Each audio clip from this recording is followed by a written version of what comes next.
Welcome aboard The Nichole Show with host Nichole Hamilton. Our task is to educate, empower, and change lives. Join us for stories of resilience and rebirth.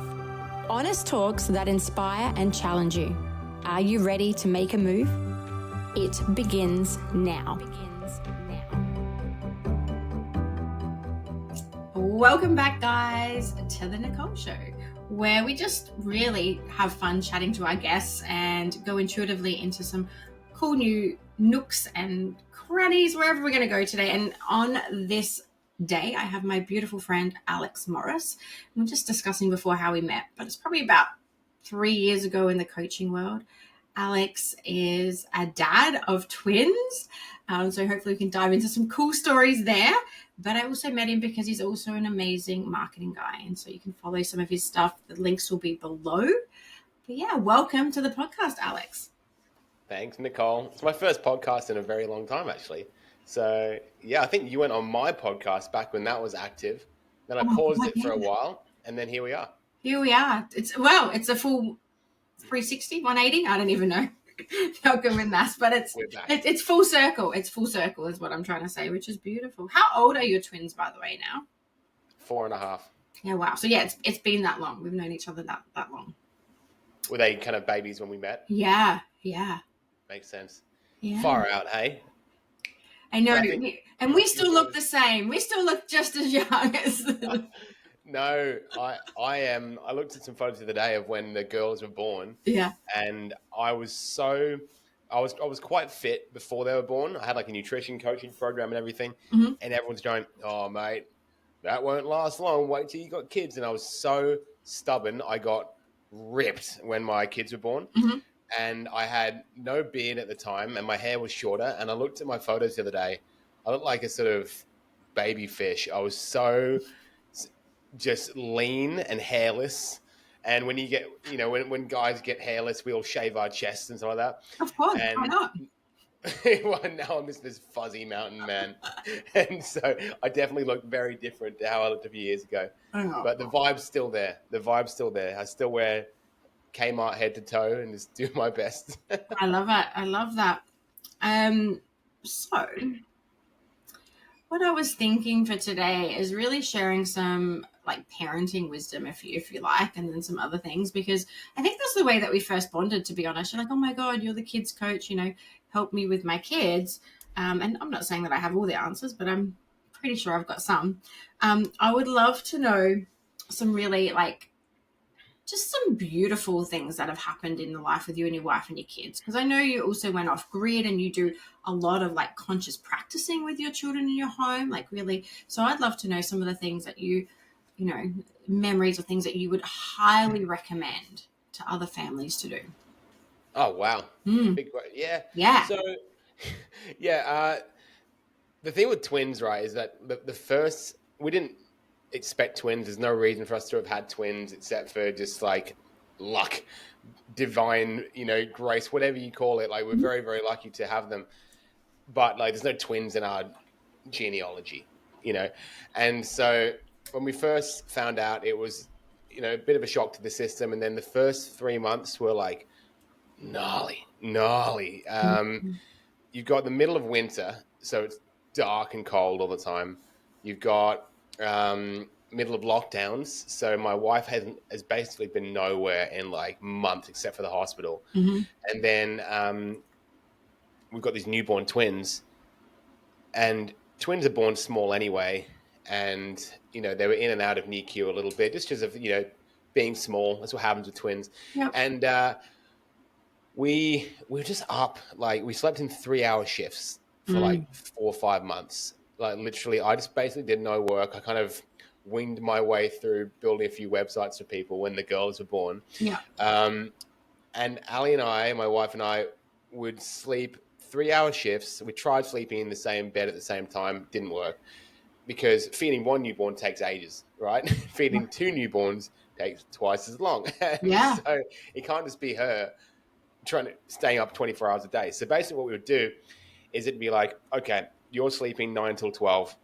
And then at midnight, the alarm clock goes off. We get up, we swap. and then you're on. And if the babies are asleep, you sleep on the couch. Amazing. If they're awake, you're parenting. Yeah. And we just have bottles of pumped out breast milk and formula everywhere. It was freezing cold. I remember like lying on the couch, like we got big glass doors which do not retain heat. So middle of the night, hoodie, beanie, sweatpants on the couch, two babies kind of like sleeping in this double pram, like rocking them like that. Just freezing cold. We had the coffee machine set to turn on at like 1 a.m., all this ludicrous stuff. Yeah. And it was so freaking rough this first 3 months.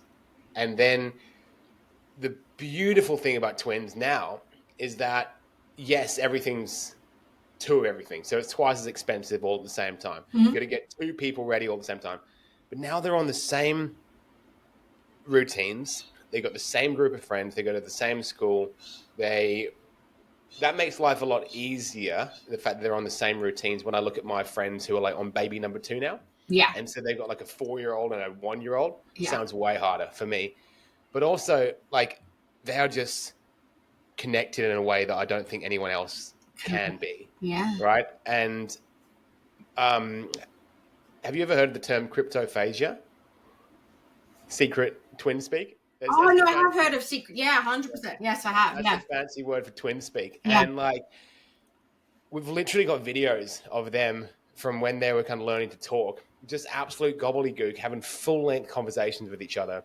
And babies do that. But these are like long conversations with answers and emotion, hand gestures, and they clearly knew what each other was talking about. And so one of our favorite things at the moment is they say, like, what did I used to do when I was a baby? And we tell them these funny stories and show them these videos, and they just completely roll over laughing. And I think that they kind of still understand what's happening in the conversations. Yeah. Whereas we got no clue. And so some of the most beautiful things, you know, to get round to it is just really highlighting how super rough those first few months were. And my wife and I both struggled in our own ways. She was physically cooked because she's doing like 1.5 liters to 2 liters of milk a day, right? So she was like thin as, sickly looking thin, so tired.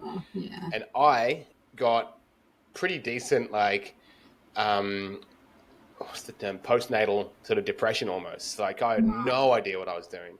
And I just remember like crying on the couch with 2 babies I couldn't control at all. And calling my mom and like, what do I do, Mum? You know, and so I had a pretty rough time at the beginning, and so did Ali. But now I just couldn't imagine anything less than having these two girls who are absolutely each other's rock. They fight, but they are so caring to one another. They will be coloring together and like, Ava, do you think you want to do this bit in pink? Yeah, maybe. Thank you, Ollie. Like, but you can do this one if you like. Like the way they interact with each other is just so freaking gorgeous now. And I think that it's the classic story of anything worth it, right? The really, really difficult parts of it, almost the harder it gets, the more beautiful it is once it kind of balances out again. And right now, our family's this perfect little team where they're at an age where we can eat dinner at the table together. We can sit down together, have conversations. They can learn songs, and we can all sing like, you know, Mary Poppins songs together, mate. Like, we're just having an absolute blast, and we feel very, very blessed to have this family that put us through so much shit for a year at the beginning. Well, I love you for sharing that and going super deep because, yeah, thank you for sharing that. I have a couple of questions just going back. How did you, because, you know, there probably are new parents out there, whether they're new parents to twins or not. How did you guys navigate that, you know, with obviously Ali being so exhausted and, you know, her mental strain, and then your actual emotional, you know, mental strain? Like, what was your reach outs? Like, how did you get through that? Because at some of those times, that's when, you know, families do fall apart even because they don't have the supports or the networks or, you know, the things. So what was the way through for that? Yeah.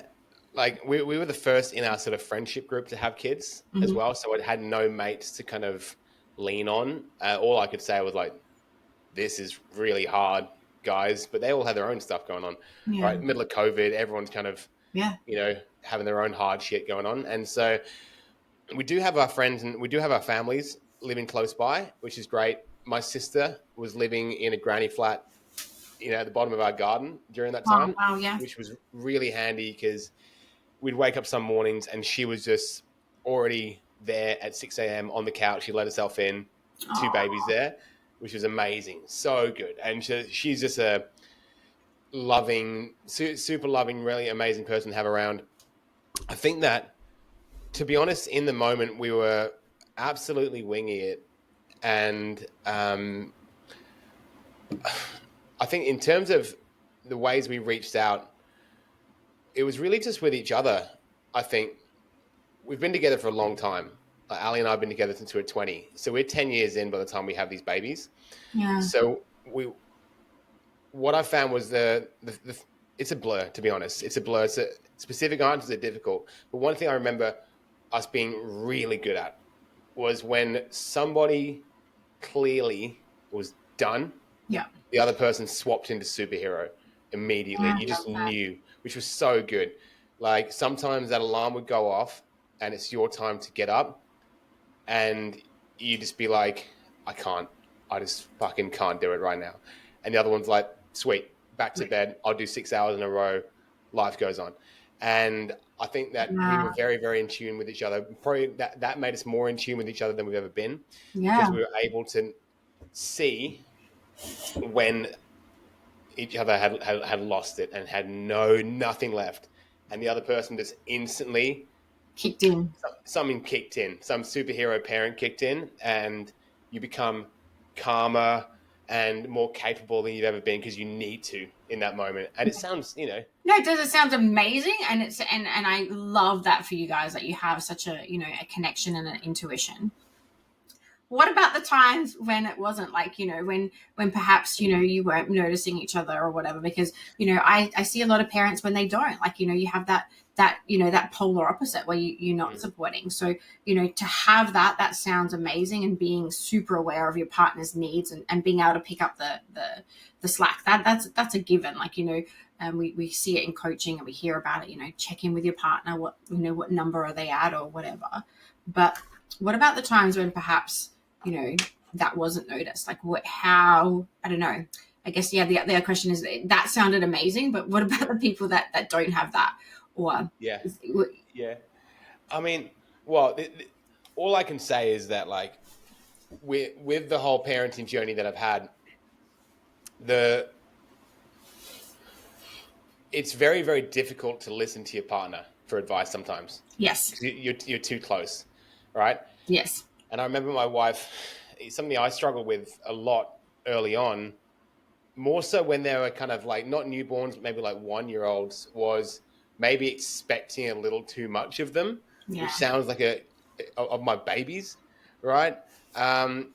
Which led to frustration in me. And we've all had that moment when you've got a baby and you've had it forever, like you've been awake for God knows how long, and then you put it down, and then you tiptoe to your bed, and then it's Yeah. and frustration comes out, like Yeah. physical, just rage. Yeah. It's like, Yeah. Fuck's and sake. I yeah, need some sleep. Yeah. 100%. exactly. Been And there. I used to let rage manifest a bit more, right? Like I remember, like Ali and I, the girls had RSV, RSV, like I'm not sure what it stands for. Yeah, it's like the rhinovirus. It's like a respiratory virus that they get, and they continually Awful, get it. Yeah. awful virus, Like, and our whole family was sick for like a month. And I just remember Ali and I sitting in the garden when the girls were babies. We had some bickering about something, and I like had a coffee cup and I like finished it and then like threw it across the garden, like fuck this. And then she's like, "You need to sort this out." And I was like, "Oh, she has said a few times I get too frustrated with some things," and still that kind of helped me out a little bit. But I went on the internet. I looked for things. I Googled, what have I done wrong here? Like how to deal with this and this. And there's endless amounts of resources from professionals out there like yourself where we don't have the ego up against you. There's no emotional connection, me listening to a podcast from a child psychologist about what I've done wrong. Yeah. And it was actually a guy called Gabor Mate, who's a really famous psychologist, Yeah. on like Joe Rogan. like who just it just so happened like 2 hours into that podcast, he said this like 10-minute stint about patience with kids, and it Mm. changed my whole approach to parenting in the second. And it was just really about like, you know, not having expectations of kids. And when some people say like, when your kid's angry, you need to let them come back to normal. But being angry is normal. A kid fucking up is normal.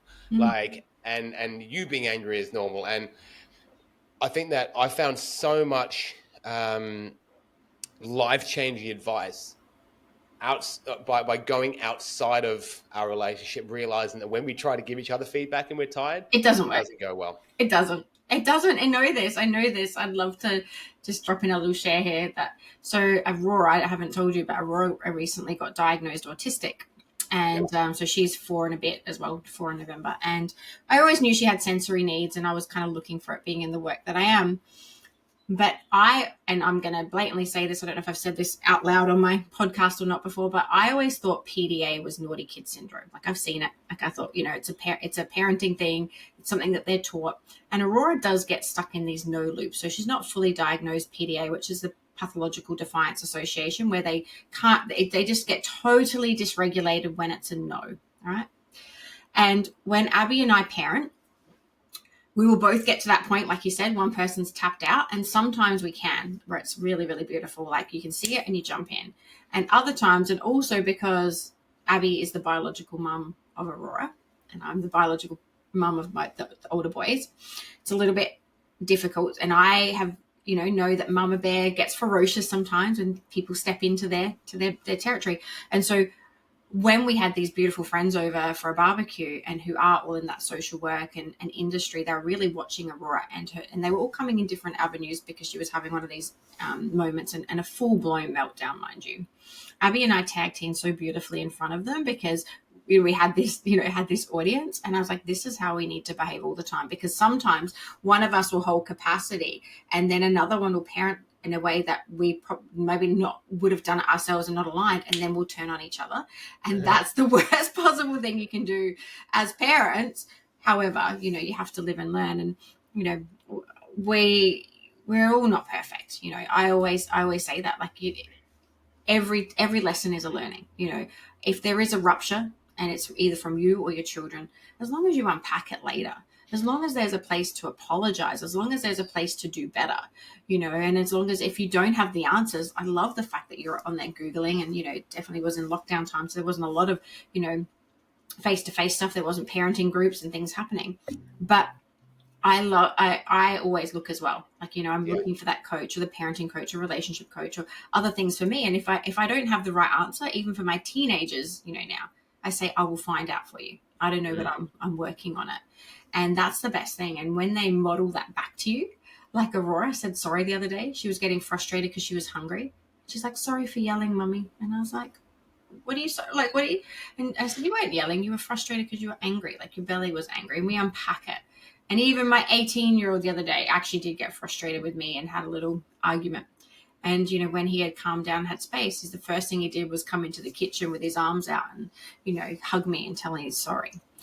So when we set those examples for our children, they model it back to us. And so you guys doing that, tag team or whatever else, you're also teaching your little tweens to tag team each other as well, and be like, okay, who's frustrated, who's overwhelmed, who's jumping in here. And which is probably what you're saying. They're so good at that. Of course. And one more so than the other, because Ollie sounds a little bit more like Aurora. Nothing diagnosed, but definitely anxious kid. Yeah. Right? Change in routines freaks her out a little bit. Very, like, she needs basically, like, a lot of explanation before things happen, so she knows, so she feels safe. Yeah, exactly. And then high sensory, profile, like, it's really pissed off with sandy shoes or wet hands. But in the other option, if she wants to touch something like full, like, paint or something, she's right in on it. If she's in control of it, she's good with it. Yeah, exactly. Aurora's latest thing is making beds for everybody, and her beds include putting blankets down right across the whole lounge room floor. And that is a bed for her, and a bed for the cat, and a bed for the dog, and a bed for the other cat. And nobody's allowed to touch them. And it's just so frustrating. And they've got to be perfect. And if you walk on them and then move the blanket. So it's just, there's a lot of things every child has their quirks. Every child has their little different like needs. And that's why I'm so passionate about unpacking it with them, because nobody unpacked with us. They didn't register us as little human beings. We're just like, off you go. You do you work it out. And then, but if we're helping them with their strategies now and their emotions and unpacking and talking about their body, Aurora tells me about her heart all the time. Like, my heart's happy. Or the other day, she was like in the back of the car and she goes, oh, I can't feel my heart. I was like, baby, it's there, I promise. But we talk about all these things and they pick up from us, like they see. And I just think I don't know. It's the hardest job in the world, but it is the most rewarding and beautiful place to play when you're being present with your children. You bet. I saw a guy, what did he say? Explain it really well, which was that when you're single, your spectrum of emotions can go maybe 100 either way. You can be 100 happy, 100 sad. Mm-hmm. When you get married, that goes to maybe 1,000. Well, when you're in a serious relationship, you can be more joyful than ever, but also you can feel despair like you've never felt before. Yep. When you have kids, those limits are just removed completely. Yeah. So you've never been so nervous or so angry or so frustrated, but also like, I didn't know I could be this content and loving and happy, in the good times, so 100%. It's just, it's a whirlwind, dude. It's, but when we sit down in the evening sometimes, and we're having just a bowl of pasta and we're doing like a funny talking game and the kids just losing their shit laughing, Ali and I will just be like, this is amazing. This is so fun. It's the best. It is absolutely the best. And I love how you were talking before about your twins, like, obviously having their little conversations and their little things and sharing. So we've got a couple of friends that are super close, and I love watching Aurora, like when she's with her kid, like with her friends the same age, and the way that they speak to each other and the way that they interact in their little conversations. It's so interesting. Because they play and share and communicate, and sometimes there's a little struggle for power there sometimes, or who's getting what, but it's really, really cute to watch. And the other day I was just with her and she started playing with me like I was one of those little friends. She's like, just including, she's like, would you like to sleep over my house, and I'll cook you I'll make you a cup of tea, like you can come ask your mum for a sleepover. It was so funny. And I just love those little windows. And as a parent, especially as a working parent this day and age, there's a lot of extra commitments on us. Finding those windows of times, like you said, over pasta or like whenever it is, finding those pockets of presence is what I absolutely love. And it always never has to look a certain way. So I will sometimes take her to to my sister circles or pole studio, and she will hand out the cards or lay down in a meditation or join in with exercise. Like, I try and include my family as much as I can in business. So sometimes she's on my lap when I'm, Zooming or whatever, depending on what the context is, and showing them that, there is absolutely no reason that you cannot still do everything that you want to in life with children on your hips, by your side. I used to do, before this, when I was a beauty therapist, I used to do spray tans while other mamas holding their babies on my shoulder, and or waxes while babies just laying on them. There's absolutely no reason that you cannot do absolutely everything that you want to with babies right in tow. And if people can't, if anyone can't accept that, these days you might just have a toddler interrupt a meeting, that's not a person you want to be working with. Well, not in my world anyway. Like, I'm like, what you see is what you get. Some days I've got my pajamas on. Some days Aurora's here with me. My 15-year-old who's autistic as well. When I was doing a lot of the social interactions, I would ask families. I was like, hey, he's with me. Do you mind if he comes along if we're doing external outings? When he was younger, he was too young to leave home by himself. I was like, do you mind if he comes to the movies or plays with your autistic or your ADHD kid? Do you mind if he comes fishing? And the bond was amazing, because not only is he the best in business now at 15, he's so switched on and he's watched me grow, but he's also helped me, his communication skills and everything else. And it helped those families because he would have different conversations with those children in my business. So for me, I'm a firm promoter of wherever you're at, you can make a life with your kids in business or with your passion anyway. So I always include them. I don't have a cookie cutter reel of a perfect Instagram reel yet of it all, in a studio. It's just not my style. No, you're in your bedroom. You're in your bedroom right now. And I know that the other side of that camera, behind you is lovely and neat. I know the other side of the camera is not as neat, right? Like, well, I've got this nice shirt on up the top, but it's nothing nice. It's got my gym clothes and my pants underneath. Let's be real. I'm going straight back to abs and Aurora. Hey everyone, Nichole here, and I hope you're enjoying today's episode. I just want to take a quick moment to talk to you all. If you're finding value in our conversations and loving the raw, honest dialogues we're having here, I've got a small favor to ask. This podcast is a passion project for me, and there's nothing I love more than bringing these stories and insights to you. So if you haven't already, would you consider subscribing to our show and leaving a review? It's completely free and it doesn't take much time, but it really helps us in two big ways. It's getting the podcast in front of more listeners, which keeps our community growing. It helps us attract more amazing guests, which means we give you more value in the episodes we bring to you. Just hit that subscribe button, drop us a review, and let's keep these conversations flowing. Now let's dive right back into our episode, and thanks so much for being a part of the Nichole's show. So, yeah. So I would love to know, what is the biggest thing that you guys use as a regulation technique then? You were talking about before a little bit about your anger, but what is, and your daughter's anxiety, what's the biggest technique that you guys, or maybe there's a couple in your family, to regulate emotions for self, for you and your wife, Ali, or even for the children? Like, what are some of the things that you guys do? Yeah, sweet. So for ourselves, firstly, Ali works with kids, right? So Ali's a teacher and she teaches kids that are the same age as our kids now. And so that's been very challenging for her. No break. No. Exactly. And the girls go to the same center where she works, right? And so they're not in her class because we've made sure that didn't happen.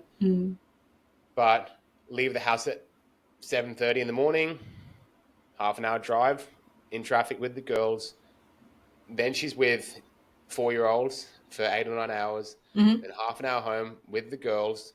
Now they're tired, and then coming home to parent all evening, right? So for Ali, the simplest thing is, as soon as she gets in the door, shower for as long as you need to. Go and have a shower for as long as you need to shower, and then she's pretty religiously booked into 3 gym classes a week, that sort of thing. If she's got that, she's good. Small disconnects is all you need, really. So bookend the day. Yeah, you got to fill your cup first, otherwise it's empty, for sure. Yeah. I get it. I love that. Just a shower. I'm very similar with that, in that, I mean, thankfully, I've got very, very little anger in me these days. When the babies were born, I was struggling with it a bit, but now I'm mostly good. But the two things I certainly need is I certainly need exercise. Like, I need to. We walk, we train.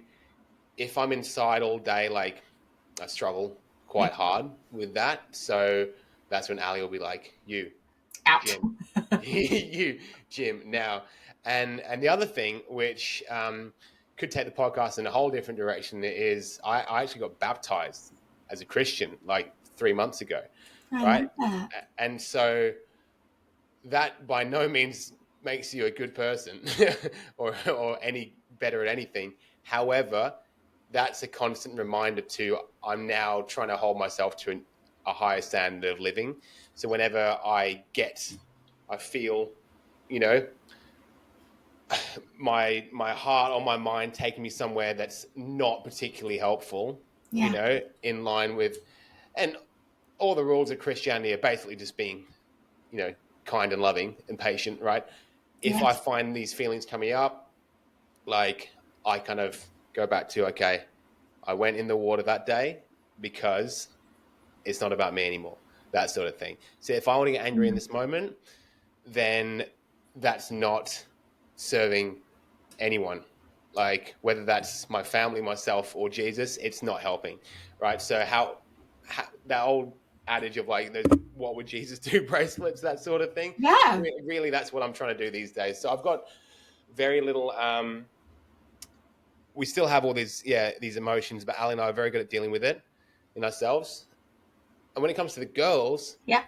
just learning about what they need, right? And so Ava is chill as it gets, right? Yeah. So Ava is our creative one, and so she loves to sing and dance and always messy hair, that sort of thing. And Yeah. she's Love very that. all that Ava gets is that she often, and this is very common with children, I'm sure, ends up taking second string a little bit when Ollie's being intense, Yeah. right? So what Ava needs is just quiet presence, fill up her cuddle cup, that sort of thing, Yeah. you know, because she holds it together so well Mm-hmm. if Ollie's having an intense day. And Oh, Ava wow. will fetch her things she needs. She'll be quiet. She'll just completely like dissociate and go and be like, there'll be a tantrum going in the other room. She'll be like, Daddy, let's get this book. And just kind of, you can tell she's way too calm for this situation and Yeah. she's masking it. Yeah. Right. And so when Ollie calms down and Ava has space, she'll start to act up. And that's when she just needs Yeah. nothing but her mum just give her a quiet hug for as long as that takes. I love Right. that. Ollie's more complex. Ollie's got sensory issues. Ollie's definitely very anxious. What Ollie needs is, firstly, to be kind of, well, something that I learned from a podcast like 3 years ago, which was she just had the biggest tantrum of her entire life. Mm-hmm. We did not handle that well at all, but I don't know Mm-hmm. why. And I went to a podcast and it was like 5 things not to do during a tantrum. And we've And you done did all every of them. single one of them. Yeah. Every single one of them. And what Ollie needs is just feeling safe is Mm-hmm. one massive thing. And the other one she needs is like real like proprioceptive pressure, deep pressure, right? And that makes sense. Like I feel better if I've gone and lifted some weights. She's the same. If we can get her lying on her bed against the wall, pressing into my hands with her feet as hard as possible, Wow. or Yeah. we can get her in a good enough mood where she'll run down the corridor and just slam into the couch, that sort of thing. Like we call it running crash. Ah, cool. I love that. Aurora does that actually. She loves to run it. She loves to wrestle. Yeah. Yeah. Well, this is something that OT, we went to an OT, occupational therapist, to be like, Ollie has pretty gnarly tantrums. Like, and she just started asking questions. Like, does she like struggle if she's got like a tag on the back of her shirt or like her sand in her shoes? We're like, yes. Does she like smell things before you, like bad smelling? Yes. Okay. She might have sensory issues. Like she's got just heightened sensitivity, Yeah. right?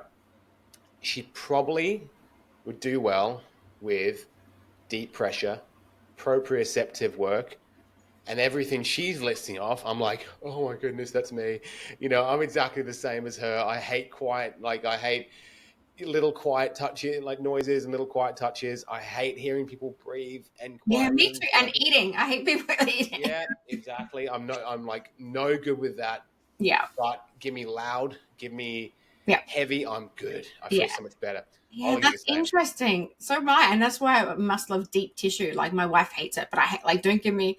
So I literally saw a reel on Instagram today, and it was watching a child, and they were getting them to lay down. Like if you can obviously get your child when they're on their way up to a perhaps potential meltdown, or you can see that their energy is escalating. If you can get them to lay down, and this family, I can't remember who it was. If I find it, I'll tag it below. But they were literally doing deep pressure all over the body to help calm the nervous system down. And this kid went from like, fidgeting and like having like, verbal tics and different things to then like fully calming down, ready to go to bed. I was like, wow, that's so cool. So I haven't tried that specifically with Aurora yet, but it makes so much sense because she does those similar things like run and jump into things and very, very sensory. So I'm going to try that. Jumping off the bed, rough play, like wrestling. Like I will chuck Ollie across the room onto the bed, and it's like, Aurora loves that. She loves it. And Ava's not that into it. Doesn't need it. Likes it, but then like she will be it'll get too rough for her before it gets too rough for Ollie. Have you seen that episode of Bluey where she has to use her bark? I was about to mention the big girl bark. Yeah, Big girl bark. Yeah, too exactly. much. So Ollie doesn't get too rough for whatever. Ollie's, physically slightly lighter than Ava, but she's just hardy, and she needs pressure. And the other thing we found was, honestly, as soon as the OT was like, because we've been to like pediatricians, OTs, Yeah. child psychologists, all sorts. We were like, Mhm. we feel like we're doing everything right. Why is she so angry all the time? And we found out we're doing things that make her happy, but they're overstimulating her completely. And it's not just like cartoons and stuff, because we know that's not ideal. But it was also like in the car. Like, she loves like the punk rock music I listen to, and like metal. And so we'd have it going on in the car. And she'd be like, yeah. And we get home, she'd have a tantrum. It's like, well, you've been completely overstimulating and overwhelming her tiny little nervous system for the She last 40 she minutes. doesn't know how to calm it down. She needs the Exactly. techniques on how to calm it down. Yeah, so when we say calm down now, she's like, I can't fucking calm down.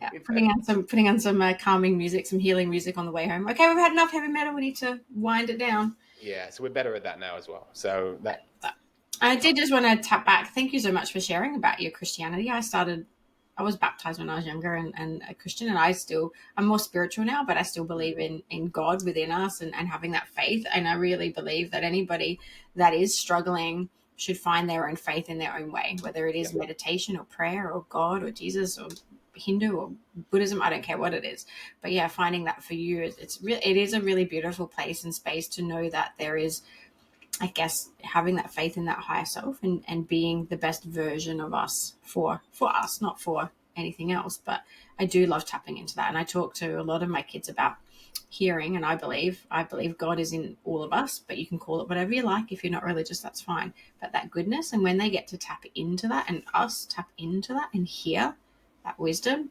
that's a beautiful place to really like step into. So I love that you've shared that. Is your whole family Christian? You all go to church? not at all. No, we were raised, like old school Christian, where it's like church on Sundays sometimes, and that's about it. And like you do, you sing hymns and stuff at primary school, all that sort of thing. When we moved to Australia, my sister, the people she started hanging out with, just happened to be like youth group kids, Christian kids. And then she went deep, and my sister now works as a missionary over in Spain. So she's wow, that's so powerful. Yeah, she's a monster. She spent the last 3-4 years as a chaplain in maximum security prisons. Good on her. I love that. Working with some, really full on maximum security criminals, right? And just having coffees with them and working with them. And now she's in Spain, in like rural Spain. And she's been working on me for like 19 years. And I was actively rejecting Christianity for that whole time. And then it kind of happened, just like you can't listen to your partner about parenting advice. I couldn't listen to my sister. Yeah, of course. Until some guy on a podcast recommended a book, and I was like, oh, that sounds like a fun history book. I like history, called The Case for Christ, which is a really cool book. And I was reading that. And then at the same time, I started watching this series which is now on Amazon, I think, called The Chosen, which is like a docudrama about Jesus's life, like with actors. And that was a really cool show. I had it coming from like all angles at the same time. And then I started like, the first time I wasn't resisting it, I was like, oh, I'll lean into this. This is interesting. What's happening here? And then I love that for you. It's so it was, I mean, no one was more surprised than me, to be honest. And then I just kept feeling this calling, like, go all in on this, bro. And so, my sister baptized me in the ocean on like first thing New Year's Day this year. I love this. It made me teary when you were saying it before, when you were like sharing it, because I know the breakthroughs and the awakenings that I've had in my journeys in different places. And I believe in Jesus and God, and that they speak to us, and you get those callings. And yeah, well done for you for listening. And if anybody can, tap into a faith and love that is just so abundant, like that's a part of the journey too. Like you're saying, like kids, when we have kids, you have so much love and abundance, but when you tap into it from source and other places, like, You know what's interesting as well for the kids is that, like, going to church, just one really unexpected benefit I've seen from going to church is my kids are so much more confident around adults now, because we're in this multi-generational gathering once a week for like 2 hours, everyone from babies to 90-year-olds, Yeah. and there's in this room like with not strangers, but you don't know everyone there, and they're just talking to everyone. And we just noticed like around, if a tradie comes around, or a neighbor, they're like saying hello and walking up to them and showing them things, which they were pretty shy like 6 months ago. And I love now, whether or not it's going through church or the stuff they're learning there, or it's giving them a new confidence, I think it's it's being great. around other good humans. Like that's what it is. Like doesn't Yeah. matter what, whether you call it church. I mean, we used to do Bible studies, me and my ex-husband, but I have my, my meditation groups and my ice bath groups and different things with, different circles now. But I really firmly believe that it does take a community to help us with our life. And wherever you tap into that, like if your children see you doing that and having good other humans around them, they become the beautiful influencers. So it's so important to discern, especially as a parent, like who are those people that you're going to be mostly around? Who are the people that you want having an influence on your children? Where do you want them to be hanging out? And so that's amazing. Of course, you want them people with love in their heart and, speaking their truth and trying to be the best humans that they can be. So good. So many of us just don't have a community at all these days. I know. So Aurora had this big, beautiful birthday party, and I am very blessed because I've created a life of so much support and good humans. Over time, I've had my challenges too, guys. But this family were like, oh my God, can Aurora come to this other boy's birthday, which was literally just this weekend gone. So November to March, but they pre-booked it because he was 5 and he wasn't going to be in her kindy anymore. And they were like, yeah, our last birthday party, we had 3 adults and 1 child. And I've got, this abundance of humans and coaches and friends and aunties and uncles and all these people in Aurora's life. That is literally amazing. And we went to this birthday party and they did have a bit more people. And it really makes me want for others to get out of their comfort zone and meet others. Like you're an outgoing person, I'm an outgoing person. Not all people are. And we do forget that a lot of people just live in their 4 walls, but there is so many. And if church is not your thing, we don't care. If ice bath's not your thing, we don't care. But there are so many beautiful communities out there if you just open the door. Like my dance community, pole dance community are full of so many cool mums. And we have the best array of kids dancers, in South Australia. There's gymnastics, there's different things. There's community events. There's so many places that you can tap into.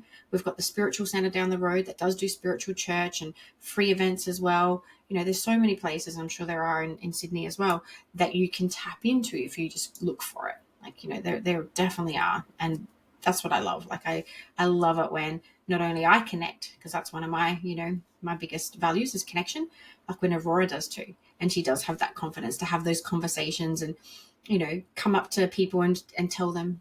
I think she did it to my best mate, Crystal, the other week. Just breathe. Like, she knows. put a hand on it. It's okay. You can, or I think, I don't know if it's okay to breathe or it's okay to cry. It was one of the things, but it was just like so on point, from those, from the modeling behaviors of what she's seen. It's just, it's totally I wonder cool. whose kid this is. Oh, she's great. Oh, she pulls me up though, because if I'm having a wobble and I'm like, got no patience, she's like, you're hurting my heart, Mum. And the first time she said that, oh my God, did I stop in my tracks? I was like, okay, I'm listening now. She just knows. And it is because I'm, setting that role model, and so is Abs. So yeah. You guys are doing great. So are you. And it's good. Like, I love that we can share this kind of stuff. And, I would love to know one of the funniest things that your kids have done, because I will try and think of one of a row before we finish up today. One of the funniest things that, that they've said or done, or, had that embarrassing, moment, you're like, oh God. Something that is happening an awful lot at the moment is in the heat, right? I've been going down to the car and turning the aircon on for like 3 or 4 minutes before we get in the car. And so we get in and it goes, it's full on freezing in the car, and Ollie will get in and the aircon in the back seats, she's been turning around, pulling her pants down and just like putting aircon on her bum. And then she was sitting there going, Haven't we all done that? Come on. Like, I put the air conditioner, lifted my skirt up in summer. Like, let's be real. It gets sweaty in different places. 100%. So she's been loving that. That's I really, really love funny. I love that. And I think with Ava, she's just such a singer, and so she will just come out, and it's a song that we don't even know she knows, and she's maybe heard it at kindy, something like that, and she'll just break out in like, what was the other day?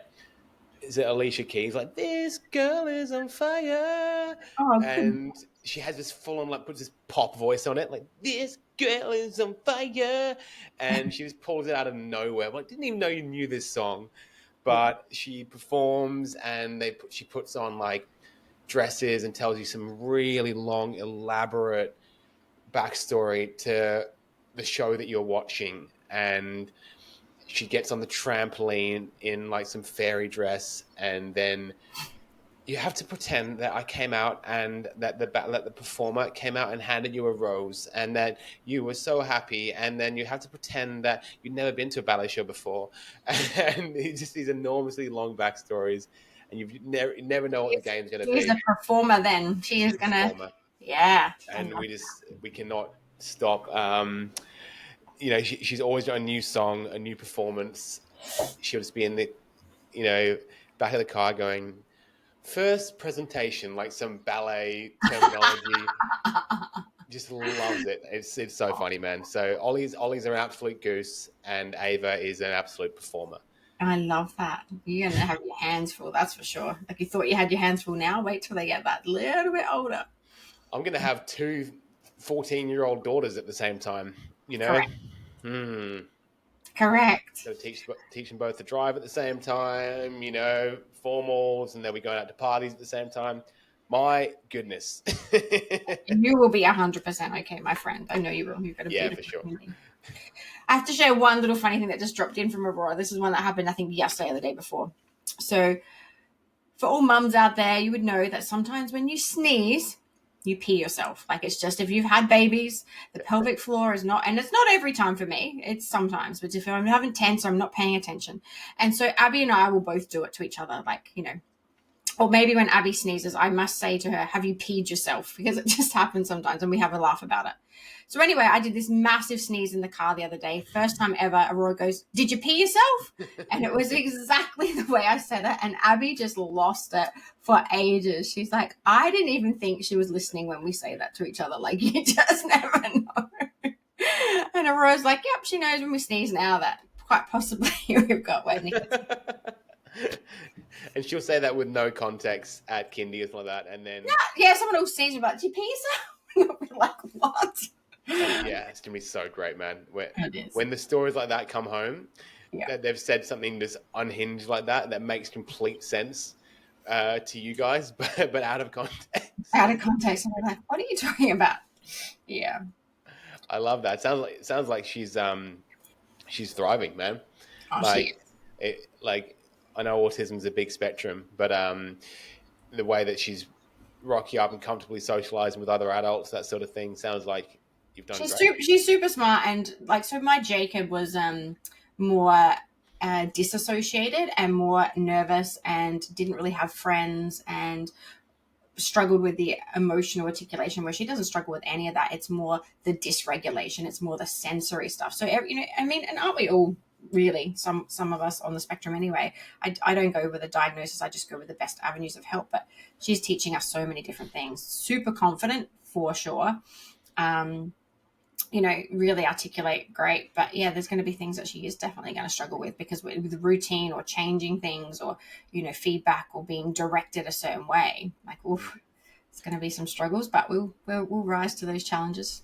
Yeah, it makes you so much more, like, those challenges makes you so much more open-minded to struggles that you see, and able to deal with things. Like, we're taking the girls to their first footy game on Sunday, and we're just going to buy Ollie some of those headphones, little 100% earmuff things, that sort of thing. Not that we'd think she'll freak out, but just having them there, and then just in case, just jazzing her up. Like, we got these cool earphones if you want to wear them, that sort of thing. Yeah, if you want to, you don't have to, but you can if you want to. Yeah, exactly. And this, it's definitely lowered my. increased my patience, lowered my expectations, taking things slowly. You know, I used to be real hard on like, I want you to eat this, you Yeah, know, me too. and because I'm a chef and a gardener, so I know good food, and I just always luckily ate well when I was a kid. Apparently, my sister never did, and now she's really traumatized by the way that my parents made her eat stuff she didn't want to eat. Right. So this week we do food of the week, that sort of thing, I and so love we'll just that. have lettuce. Like the girls chose lettuce for this week, and we'll have lettuce on the table every night. You know, Oh, I love that. So and they get to try it if they want to try it, if or they want to, it's yeah, just there, and we'll eat it, you know, and we'll maybe make a salad dressing, that sort of thing. And it's like, for me, I would have been like, oh, such bullshit, just eat the lettuce. yeah. And now I've through the multiple. I mean, we haven't even scratched the surface of the challenges my kids have been through. You know, hospitals and physical stuff, whatever. It's just it's made me realize that things can take so much longer, and that you just have to take that more patient route. Mm-hmm. And that's been the main thing, lowering my expectations of how quickly things can happen, and just knowing that nurturing and love and compassion is just has to be the first avenue. Mm. And it's been my wife has actually really helped me with all of that so much, and you, to be honest, as well. Well, thank you, my friend. I really, really appreciate that. And obviously, we'll have business links underneath. If anybody needs any help with different things, of course, you can reach out to us. But I love that, and I'm actually going to try that food of the week because Aurora is a very fussy eater, and I think having that expectation of not making her try something, but if it's just there, that could actually work. So I'll get back to you on that. Kids love making salad dressings. I find Mm. that A little concoction themselves. putting a couple of things in a jar, put the lid on, get them to shake it around. They enjoy that. So Mm. at least my girls do. So Cool. could be a tip. Let me know how it goes. Oh, absolutely will. Well, thank you for being on the podcast and sharing all these little tips and tricks for our fellow parents out there. And it's been really cool to catch up with you. It has. Thank you. Let's do it. Not recorded next time. Let's just hang out. Yeah, let's hang out. 100%. We should get the kids on have a FaceTime play date. They would actually love it, to be honest. Aurora would show you around the whole house with the chicken, so we have to do that. Please do. All right. Thanks so much, Alex.